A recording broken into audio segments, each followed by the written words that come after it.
По 3 децении се исполнува еден од можеби најсилните консензуси меѓу граѓаните без разлика на нивната етничка припадност, а истовремено и без разлика на секојдневната политичка реторика. Членството во Алијансата беше и останува дел од програмите на сите релевантни политички партии.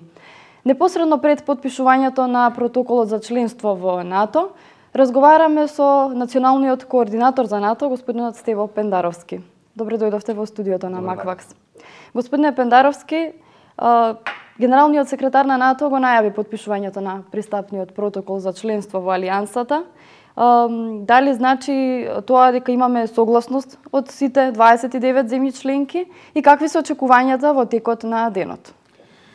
Имаме согласност. Значи прво околу согласноста во октомври на 18 и 19 ние ги завршивме преговорите за членство во НАТО успешно и после тоа ни остануваше само уште тој преостанат екстра услов за Македонија да се заврши со Преспанскиот договор, односно нашите уставни промени, че таа битна работа беше завршена октомври и ноември подоцна.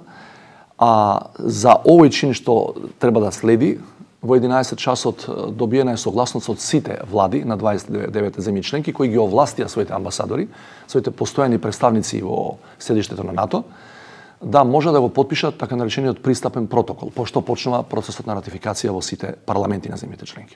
Така, според најавите се очекува и согласно договорот од Преспа Грција да биде првата држава која ќе го подпише и колку што знам тоа е до крајот на неделата некаде. Па најавата е дека ќе биде во рамки на една недела и зошто Грција е предвидено уште во договорот, затоа што Грција беше де факто државата која не попречи 2008 влегување во членство. И сега и ние сакавме да се осигураме и останативе сојузници да не ратификуваат нешто што можеби повторно ќе има проблем во Атина. Затоа Грција го отвара тој процес на ратификација, завршува за отприлика недела дена и ги известува сите останати дека сега нема да има проблем. И сега нема проблем за оваа земја кандидат да стане полноправна членка, пошто останатите 28 продолжуваат или почнуваат со нивните ратификациони протоколи. Постои ли можност да добиеме некаква блокада од друга држава земја членка? Еве чисто само ќе наведам Унгарија, бидејќи знаеме дека со политичкиот азил кој го даде за екс-премиерот Груевски на некој начин го подрива правниот систем во Македонија. Очекуваме ли или од некоја друга со која имаме поспецифични односи? Не очекуваме затоа што сите евентуални политички забелешки во делот на реформите, од воениот дел па се до политичкиот и економскиот, бидејќи НАТО и за тоа се интересира, тие земји членки што ги имаат тие приговори ги истакна во рамки на преговорите што ги споменав на 18 и 19 октомври. Такво нешто немаше од ниту една земја членка, ниту од Унгарија, што ја не исклучувам дека можеби понатаму во однос на преговорите према ЕУ дека ќе излезе како проблем. Да, тоа имаше најава и од Мицотакис и од страна. Да, во однос на спроведување на договорот и на многу други работи. Таму има 35 поглавја во НАТО, има 5 групи на прашања по кои се преговара, меѓутоа ви велам дека на тие преговори во Брисел минатата година немаше приговор од овој профил воопшто, така што ние сега влегуваме во процес кој ќе биде од утре понатаму практично необременет со политика, тоа ќе биде технички и рутински процес кој очекуваме да го завршиме за 12 месеци.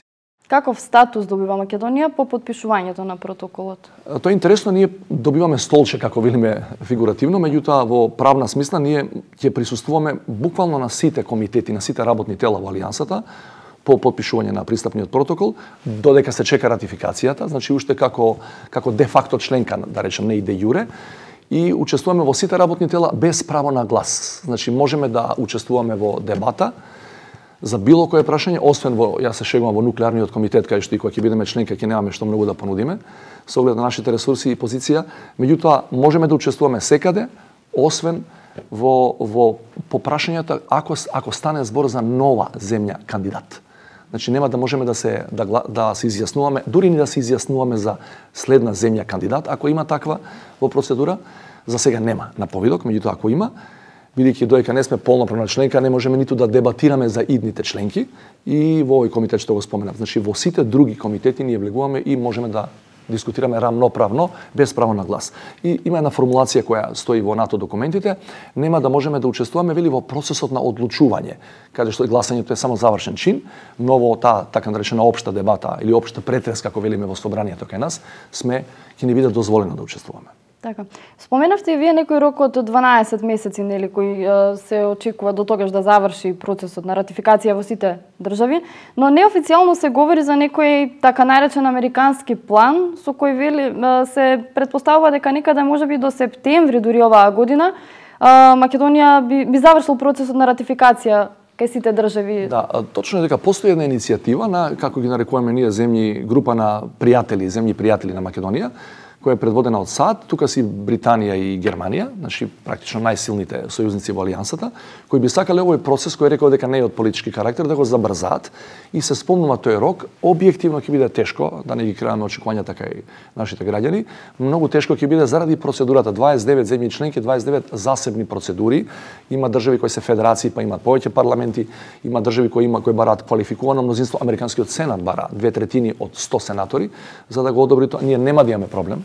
Црногорското влегување во НАТО беше одобрено со 98 од 100 сенатори, меѓутоа додека се состанат, знаете, велесила има широка агенда, има други поприоритетни прашања од ова Македонија да влезе во НАТО, меѓутоа имаме ветување, имаме и гаранции од некои од нив дека што се однесува до поединечните парламенти, тоа ќе биде најбрзо можно.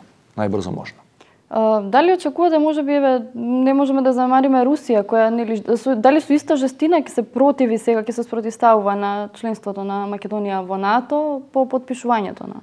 Па јас очекувам, ме прашуваат изминативе недели дали тој отпор, бидејќи нивниот деклариран став е дека било која држава која сака да влезе во алијансата е практично во еден момент стратешки опонент, дали може да прави проблеми, кога беа најголемите проблеми од тој тип. Јас мислам дека сега треба да спласнува таа енергија да се спречува влезот на Македонија во НАТО. Руската Федерација најавува преку нивното Министерство за надворешни дека може да побара договорот да биде претресуван, да биде разгледуван на Советот за безбедност во ЮН, не во НАТО, бидејќи таму нема пристап. Меѓутоа, по сите резолуции со кои ние преговаравме со Грција и по сите други документи на Обединетите нации, тие можат само да бидат информирани од специјалниот представник за името, Метјо Нимиц, дека тој спор е завршен со билатерална спогодба на овие две држави, членки на ЮН, и ништо повеќе од тоа, значи немаат право на вето, евентуално ако некој размислува за таа варијанта. Дали ова со потпишувањето практично ќе биде прво и официјална употреба на новото име на државата? Де факто да, затоа што новото име на државата ќе почне да се применува кога Преспанскиот договор ќе влезе во сила и кога ратификациониот протокол ќе биде ратификуван. Пристапниот протокол ќе биде ратификуван во Атина. Тоа ќе биде за недела или две од сега. Меѓутоа, ние не можевме да бидеме на овој чин во НАТО со бивша Југословенска република Македонија. Се разбира, не можевме ни под Република Македонија, туку со новото име и практично тоа име ќе почне да фигурира веќе во една битна меѓународна организација, со тоа што откако ќе ратификува грчкиот парламент, ние сме должни, нашето министерство, нашата влада, да ги информира сите држави во светот со кои имаме воспоставено билатерални односи и сите меѓународни организации. Затоа ве прашав, бидејќи знаеме дека со договорот стапува на сила откако Грција ќе ратификува, но се уште не ратификувала, а ние веќе го потпишуваме. Значи само во овој момент има 29, тоа е логично и природно. 29 земји членки на НАТО и стотина и кусур кои немаат врска со НАТО од други континенти и тие не знаат што се случува во таа организација. Че ако ние не ги информираме дека од денеска натаму сакаме да ни се реферирате како Република Северна Македонија, тие ќе продолжат по старата пракса. Значи ние сме должни, кога ќе влезе во сила, кога ќе го ратификуваат грците овој протокол, што ќе биде потпишан, должни сме да ги информираме сите меѓународни организации, бидејќи тоа е ерга омнес кон надвор кон сите, и на билатерално и на мултилатерално ниво, за да ни се обраќаат со новото име. Се разбира, ако некој не сака, ако некој инсистира, тоа ќе биде негова волја, ние не можеме да наметнеме, но ние сме должни да нотификуваме дека имаме ново име и по тоа име ќе влеземе и ќе бидеме и во Обединетите нации. Господине Пендаровски, јас се надевам дека по завршувањето на целиот овој процес и ратификација ќе говориме повторно во студиото.